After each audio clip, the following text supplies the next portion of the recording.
And the next presentation will be delivered by CSABA SZEPESVÁri from the University of Alberta, Canada.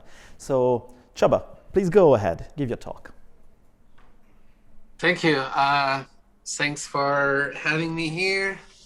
I wish I could have been there in person, but this is also great. Like, let's make the best use of our time.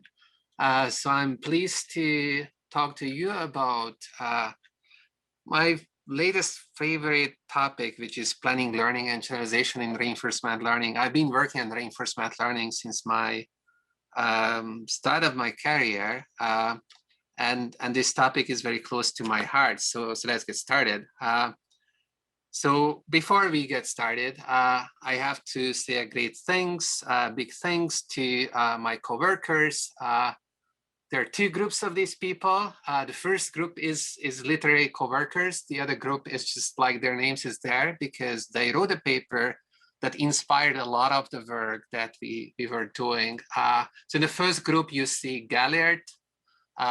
He's another Hungarian guy. He's my new PhD student, and Roshan. He is also a PhD student of mine, and they have contributed a lot to this talk.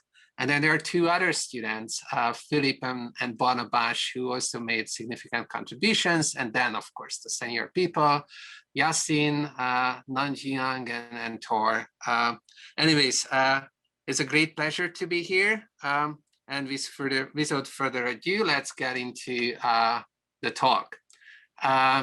So what are the big questions that everyone is asking or should be asking about reinforcement learning? In my opinion, these are like, why is reinforcement learning successful and when is it successful?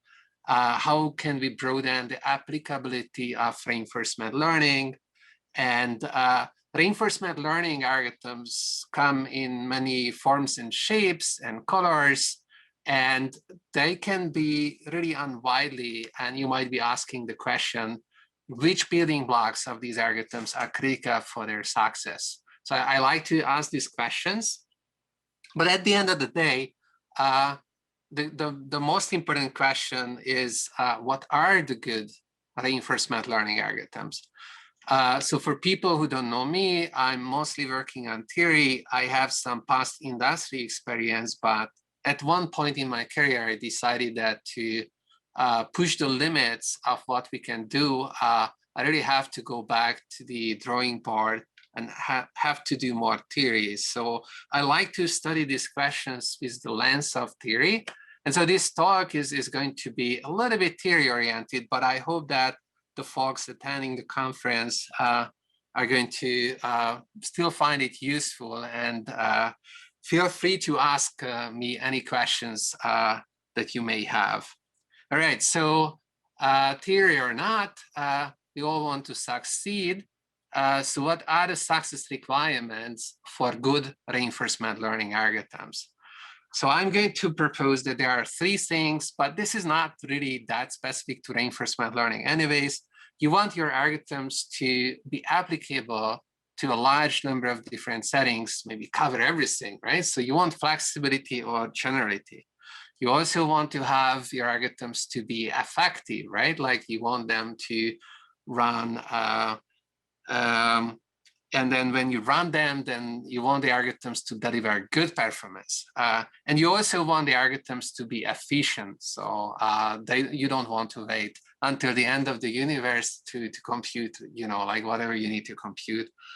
And to be a little bit more specific, in the context of reinforcement learning, I'm going to propose to break these very general requirements into some more specific requirements that basically the whole talk or half of the talk is going to be about spelling out these requirements. I'm going to propose that to think about successful reinforcement learning algorithms in terms of these requirements, we should be thinking about how we can apply functional approximation technique and learning techniques in the context of sequential decision making.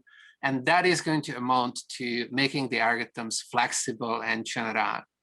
And the others are pretty obvious. So you want effective algorithms. So they should be as good as it can. So they should deliver good performance. And you want efficient algorithms. Of course, you want algorithms that run fast. So poly runtime for a theorist is what fast means.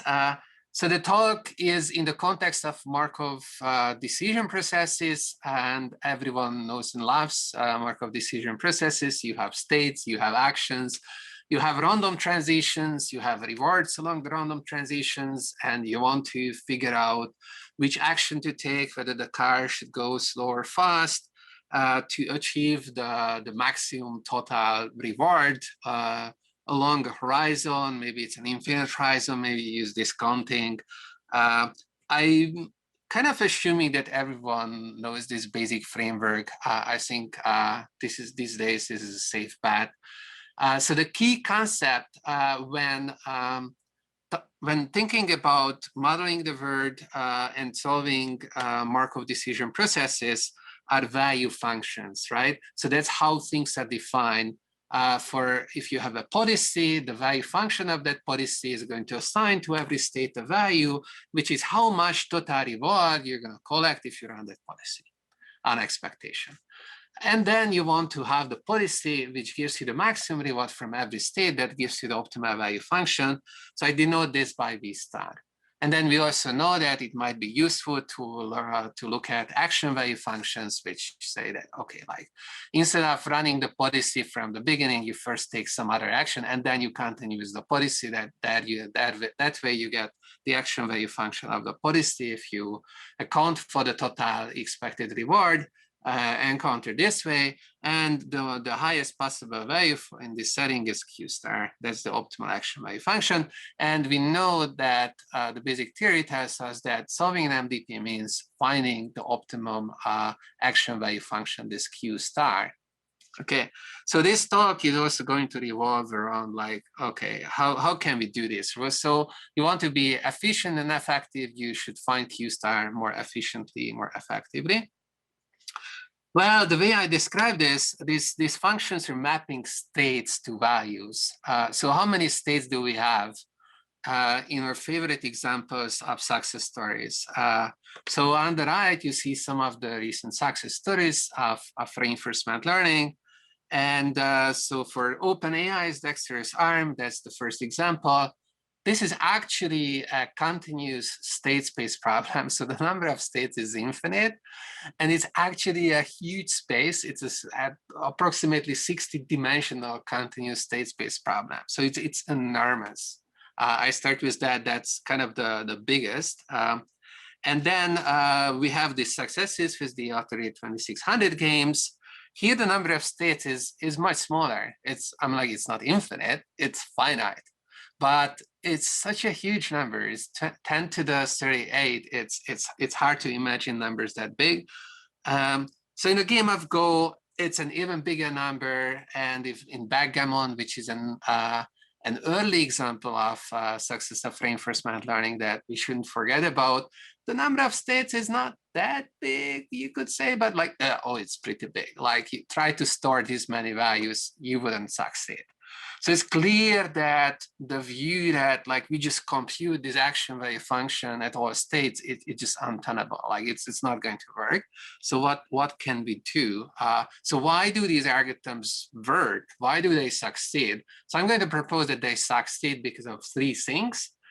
Because you have a simulator, you have large compute, and then you're using flexible functional approximation these days that comes under the heading of large neural networks or deep neural networks. And so in this talk today, I'm going to look into the planning problem when you have a simulator and you have large compute and you want to use a large compute in a clever fashion to come up with a good policy that later on you can execute in the real world and is going to collect you a lot of reward. But do these algorithms work? And then when do these algorithms work? And for the purpose of this talk, rather than looking at neural networks, I'm going to propose let's just look at the little brother of neural networks, which is linear functional approximation, because we're going to learn a lot about how to do RL work if we consider this very special case. So why function approximation for the first place? Well, we talked about that state space is really huge. You can't really compute actions and store that, you can't really compute that many values at that many states. You have to compress things. You have to have a compressed representation of whatever objects you want to deal with. And the primary objects that you could compress are either the value functions, or they could be the policies. In this talk, I'm mostly going to focus on, well, I'm exclusively going to focus on compressing value functions, but ask me about questions after the talk about policy compression and what you can do there. So how does this work? So here is a silly example. The state space or state action space would be just a 0-1 interval, and you have a bunch of splines, maybe 6 splines. You can linearly combine them. This is just illustrating that with function approximation, you can really go from 6 parameters to a continuous function, right? But of course, with these 6 basis functions, you can only represent so many functions. So there will be some limits of what you can do with this. So how are we going to deal with this? So that's the question. So back to our criteria. Let's break this criteria down. And first, I'm going to talk about efficiency. So here, by efficiency, as I alluded to before, I mean polynomial runtime in the quantities of interest. And what are these? Well, age is going to be the effective planning horizon if you're in a discounted setting. This is just 1/1 minus gamma. A is the number of actions. D is the number of features that you're going to have in your function approximator. And the delta is the suboptimality gap. And we're going to talk about what delta means later on. But the important thing about this efficiency constraint is that this runtime should be independent of the number of states, right? So we want to get rid of the number of states from a runtime because there's too many states. So at the end of the day, this is going to be compressed computation because you can't just touch all the states. So how can we do this? So how is, first of all, this efficiency defined? What do we mean by the runtime? Okay, you have this simulator that supplies you features and next state information, and you have this planner. And the way we calculate runtime is as follows. We are talking about local planning when the planner is given an initial state and its feature vector first, and it can ask queries to the simulator. So it sends state action pairs to the simulator, which responds to it with next states from the dynamics and rewards corresponding to this MDP for which you want to compute its good policies. And it also responds with the feature vector of the next state. When you have feature vectors that depend on the states. And then the planner does its computation. Well, it can issue these queries many times. It thinks about what queries to issue to the simulator. But at the end of the day, eventually it has to output an action. Okay, the efficiency is going to be meant of how many queries you submit to the simulator. So that's query efficiency if the number of queries is small, and its compute efficiency if we calculate the total computation that this planner is spending on this local computation of an action, right? So this is like MPCs, model predictive control in control, if you wish. At every state, you do a little computation, consulting your black box, and then you come up with an action. And then what do you do with that action? Well, you're going to, all right, so that's like 2 slides later, a little bit break of the talk. Later on, you're going to use this action and you just like feed it back to the real world or the simulated environment that moves on to the next state, and you use in a closed loop, and that induces this policy. And that will allow us to talk about like how good is a planner? Like the planner is going to be as good as the policy that it induces, all right? But before that, back to our criteria. So we already discussed what we mean by efficiency. We achieve flexibility, the first criteria, by allowing or requiring that the planner is able to take any feature map of interest and is able to do its job with any feature map. So there should be no restriction on the feature map. And so we talked about how this planner is then interconnected with the world, and this induces a policy. So can this always work? Well, it depends on whether there is a good fitness between the features and the MDPs. And so here you see this, there's a graphical illustration. On the left-hand side, you have the MDPs, and you have right-hand side, you have feature maps. So of course, there are infinitely many of them. And the green would mean that, oh, that's a great fit. So when there is a great fit between the feature map and an MDP that the planner is running in, then we require that the planner returns a better policy. So that's going to be the requirement. So we're going to scale our expectation to how good the feature map fits, how well the feature map fits the MDP, right? So if the feature map was kind of like inconveniently chosen by a reckless person, is not good for anything, then we don't require the planner to do magic, like no one can do magic in that case, right? But if someone carefully chosen the feature map for some environment, then we expect the planner to return some good policy, to induce some good policy. To be a little bit more specific about this fit, we have a bunch of error metrics that you could come up with. So one error metric would be that, oh, you have this MDP, it has this action value function in it. So that's your Q star, and your Q star is going to depend on the MDP.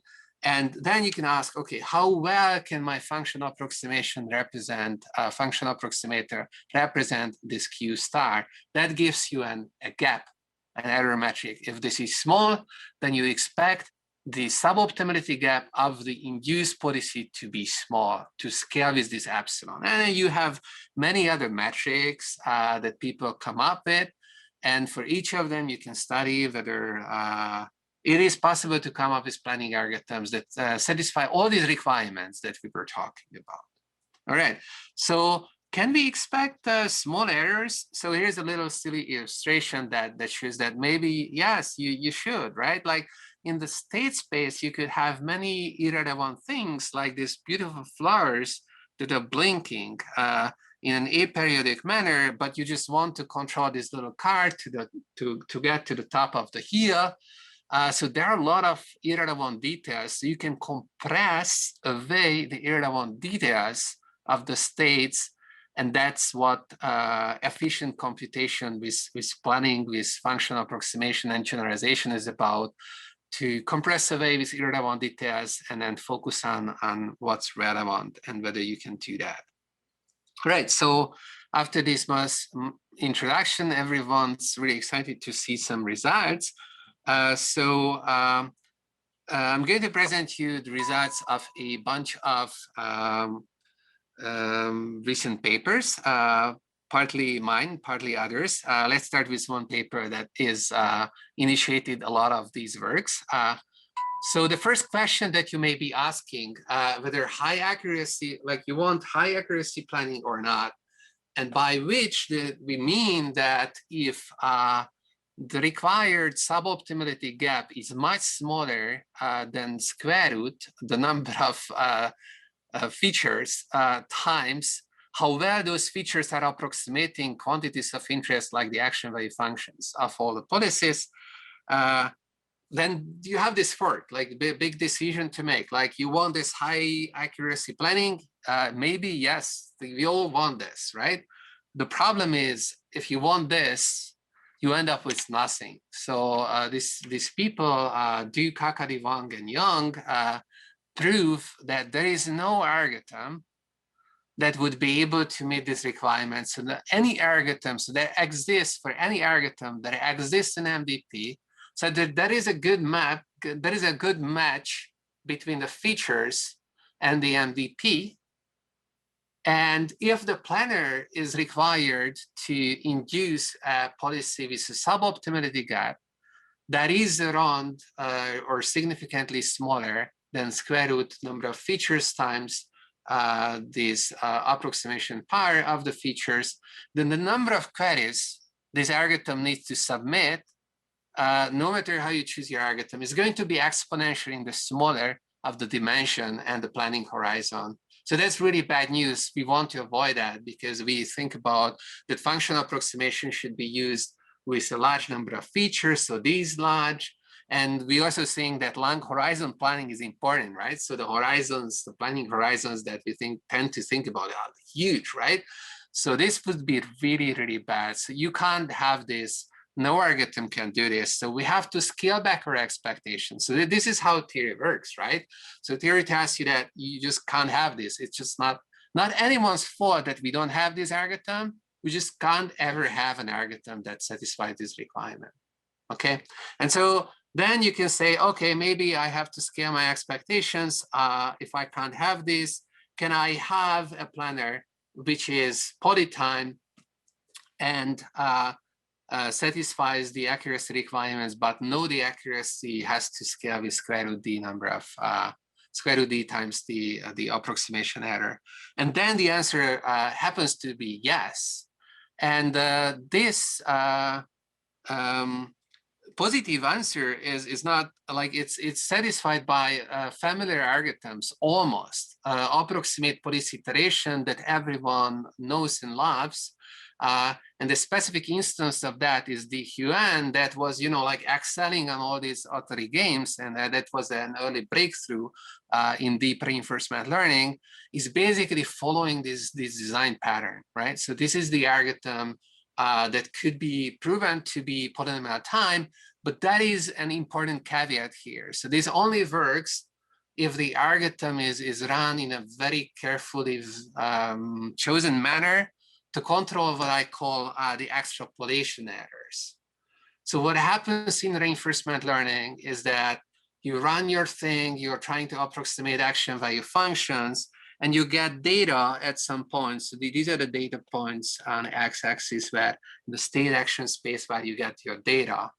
And if you're not carefully choosing these data points, then maybe you only get points here, and then you have some little noise on the responses. And then if you try to extrapolate that, then these lines can go all possible ways, and you end up with huge extrapolation errors. So somehow you need to control extrapolation errors. So that's one big lesson. So the modified algorithm for which you have the positive result, it kind of tries to very judiciously choose those measurements. Like in this silly example, it would be at the edges of the space. You take the measurements, so you have the most stable way of making predictions. And then the question is how to do that in general. There is this nice field of optimal experimental design that tells us how to do this in the case of linear prediction, beautiful theory. And that there you can get this, the square root of d blow-up factor is really coming from this, that no algorithm can avoid this, but you can tolerate the square root of the extrapolation error. All right, so that's the start. If we demand high accuracy, nothing is going to work. But now we also changed the condition a little bit. So earlier I said that the condition should be that on the previous slide, if it was not super clear, that for all action value functions, for all policies, the action value function should be well represented by the features. So the features are really strong because they can represent the action value function for all the policies. Now we want to relax this. Now we're asking the question, what if we only assume that the optimal action value function can be well represented? So then that would broaden the scope of applicability of these algorithms. So DQN may not be applicable in this setting, right? So this may be outside of the applicability of DQN or approximate policy iteration. And then we arrive at another fork. You have to ask, like, are there going to be many, many actions? It's like a robotics problem where you have maybe infinitely many actions, or is it just like a city problem like Atari where you have 26 actions? And depending on whether you have many actions or not, you again get a negative result.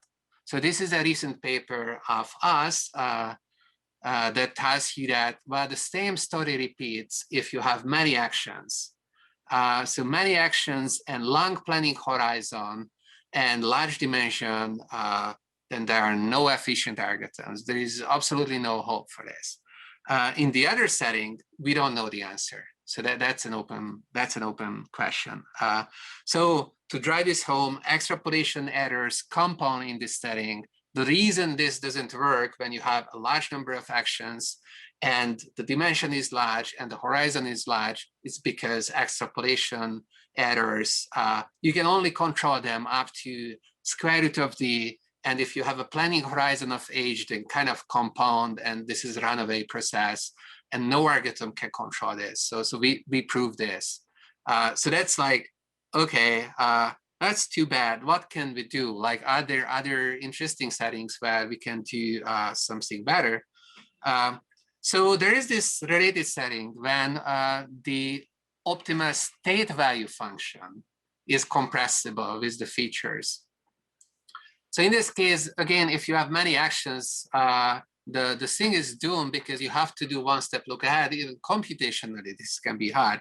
But if there are not many actions, then we have a very recent paper that was just put on archive, I don't know, maybe a month ago, where we prove that if you care about runtime, not runtime efficiency, but query efficiency, like how many times, so simulation is very expensive.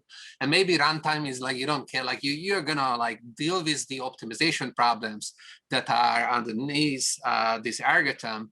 So just trust that you can build this very effective and efficient optimizers that this algorithm is going to need. It really just needs to solve a bunch of optimization problems. But the simulation is expensive. So if you care about simulation cost, because simulation is expensive, then we prove that there is an algorithm, we call it Tensor Plan, which is polytime, but it's not, okay, so it's polytime in d to the power of a and h and the inverse of the accuracy. So here, like I put a little red color there, indicating, well, we don't really like that the number of actions appears in the exponent. That means that this likely not going to be able to deal with too many actions. And we don't know whether that's the case, whether there exists a better algorithm that would be able to do better than this, but maybe just the indication that if you have no limit on the number of actions, so it could be exponentially many actions, then you have this previous exponential lower bounds, that just tells us that this may be relative. So maybe under this setting, the best possible thing that you can do is this d to the power of a. Anyways, the other case when you care about the runtime, when you actually want to perform these computations and you want a solid theoretical guarantee, we don't know the answer to that. So how does this algorithm work in the remaining last 1 minute? So I think that this is quite instructive because this algorithm is very different than the usual approximate dynamic programming style algorithms.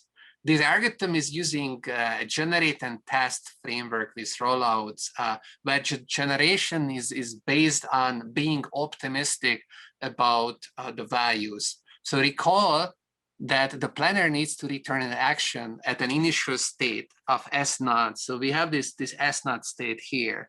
And so the planner is going to keep a hypothesis set. So this is this green shaded region of the feasible parameters given the data that it has already seen from the simulator. And given this feasible region, it is going to solve for the optimization problem. This is the optimization problem I kept talking about, which gives you the maximum predicted value on the linear function approximation for this initial state. And this is a linear in the unknown parameter vector. So this is a linear optimization problem, but maybe the shape of this set is going to be a little bit more crazy, and then this optimization problem may be a little bit harder. That's what we don't know. But like, let's assume that you can solve this optimization problem. We believe that gradient descent solves everything. So let's just run gradient descent, try to come up with this parameter. And then what you do is that we're going to test. This is a prediction of how high the value is going to be. So we're going to use the simulator to do rollouts where, oh shit. We're gonna run rollouts with this induced policy. And then here, notice that there is no max. So we're just shooting for the consistency of the Bellman equation. If people are not familiar with Bellman equation, don't worry about this. But I'm sure that a lot of people are familiar with the Bellman equation, where we have a max and we just got rid of the max. We just say, take any action that makes the Bellman equation approximately consistent. That's the induced policy. Run this. And if you see that you can't make the Bellman equation consistent, it's a failure, you collected new information, you're going to add a little more bump, you're restricting the hypothesis space a little bit more, and you repeat the whole process. And this is the whole algorithm, what it does. All right. So some questions for this. Would ADP algorithms also work? Well, I don't think so. So I don't think that in this setting, the usual like, let's run policy iteration, let's run value iteration is going to cut it. Someone may prove me wrong later, but I've been thinking about this, and it seems that those algorithms compound the errors. The nice thing about this generate and test is that there are no compounding errors. You're just like making a hypothesis about what the parameter vector that parameterizes the optimal value function is, and then you test it out. And if during testing, you see that there is something contradicting your expectations, then you learn something, you refine your hypothesis set, there are no compounding errors absolutely here. So I think that that's really the strength of this approach. Is this algorithm sensitive to errors? I don't think it's much more sensitive than any of the other algorithms. Is it sensitive to realizability? Same answer. Does this argument extend to this realizability with action value functions? We don't know the answer to that. Yeah, I don't even want to guess about this. So in summary, the key idea in RL is computation in compressed form. I put up this form of framework that we need flexibility, effective algorithms, efficiency, and I broke down this into this more specific requirements. And so the big lessons to me from all this theoretical research is that the extrapolation errors matter. And I'm pretty sure that they do matter a lot in practice as well. And that's why we end up using huge neural networks, and then we try to be careful covering everything.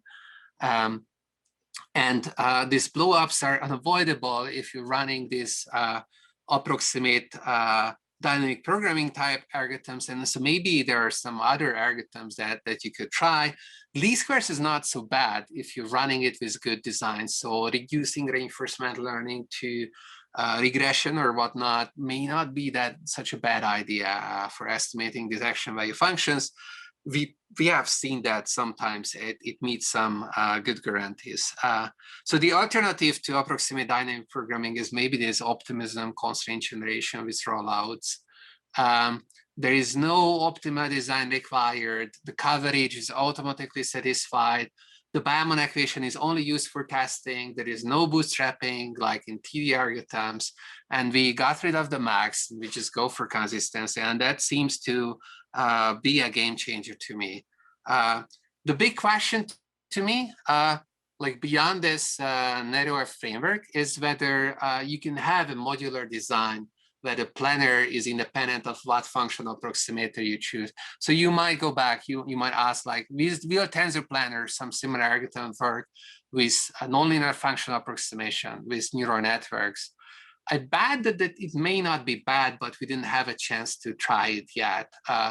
But it's a good theoretical question as well, whether this modularity can be kept, it's tenable or not.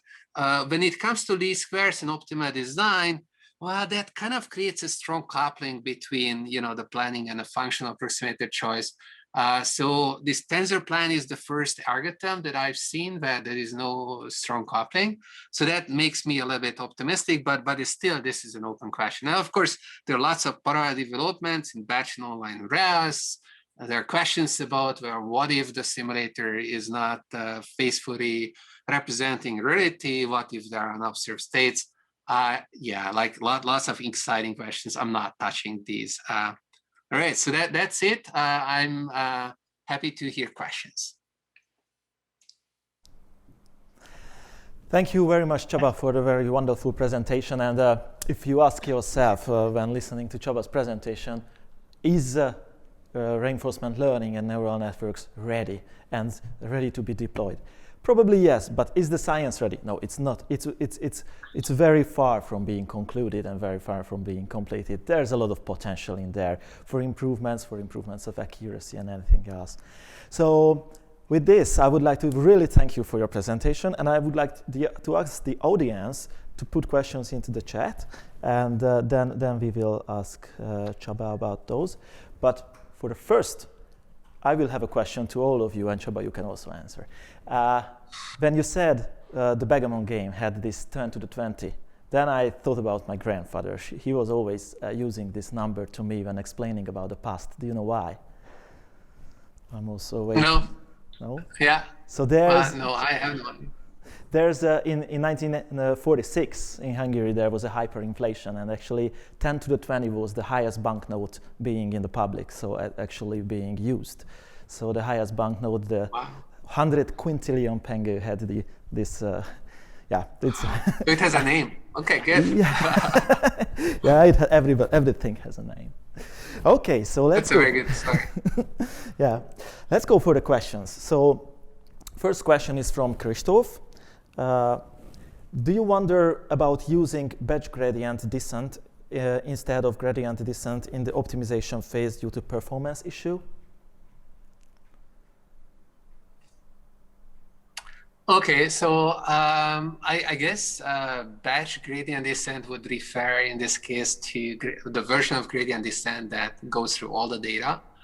I would probably just not do that ever. I think it's been experimentally shown that even generalization, although this is not my expertise, but like I'm talking to my colleagues, right, so a lot, and so they're telling me that generalization wise, this is a pretty bad idea. Somehow the gradient directions that you get from SGD due to the noise, like it shakes itself out of local optima where gradient descent that uses all the data can get stuck at. So I think that even for that reason, I wouldn't do that. And also optimization wise, it's too expensive to compute. So I would probably not go there. But any wisdom that anyone tells you, like you should keep questioning, by the way. So it's like, yeah, this is our current understanding, and then maybe one day some clever guy comes along and says that, oh, but in this case you should really do that. Okay. Yes. Thank you for the answer, and thank you too for the question. Maybe then I have a next question. When I was listening to your presentation and you told me about the big state, basically the large state spaces that we are dealing with, in the real life problems, we can often limit this. I mean, the dimensions probably are not limited, but we can take a subset out. So are there methods to, for example, understand that there is a subset of the states where we are running the optimization for, or is it not considered in general? Right. So if you recall, go back. So the framework that I was talking about here, so this planner, it only does the computation for the state that you're in and the vicinity of it. So it already focuses on that part of the state space. It can do this, like it's given an option, to focus the computation at the current state. And so maybe a lot of the states are going to be inaccessible in 8 steps. And these big numbers are kind of by and large are irrelevant. And yeah, like I think that that's the correct view. And this framework is already accounting for that. And there is a big difference in the power of what you can do with this type of local planners versus the global planners.